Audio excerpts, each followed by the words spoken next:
के माटी माथे हमर शोभेला। बलरामपुर के रंगदारी पूरब से पश्चिम डोलेला। टाइगर दादा नाम बा, जिला में दहशत फैलल बा।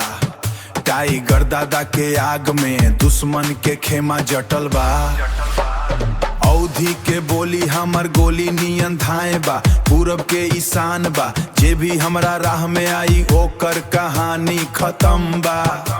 बलरामपुर के टाइगर दादा सबसे से बड़ा रंगदार बा। बलरामपुर के शेर हम सोर, नाम हमर टाइगर दादा। रंगदारी के ताज हमार, दबदबा सबसे ज्यादा। जिला हमार, राज हमार, बात हमर मानी।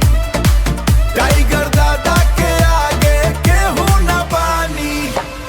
सड़क पर सन्नाटा पसरे जब हम बाहर निकलिला।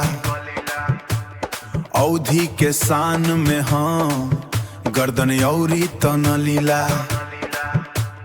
कोशिश बेकार मत करी, अंजाम बुरा होई। टाइगादा के पंजा से केहू ना बच पाई। बलरामपुर के हर चौराहा हमर गवाही देला। हमर रौब और दबदबा इतिहास लिखत रहेला। बलरामपुर के शेर हम सोर, नाम हमर टाइगर दादा। रंगदारी के ताज हमार, दबदबा सबसे ज्यादा। जिला हमार, राज हमार, बात हमर मानी। टाइगर दादा के आगे केहू न बानी। याद रखी, बलिया ना ई बलरामपुर बा। और हम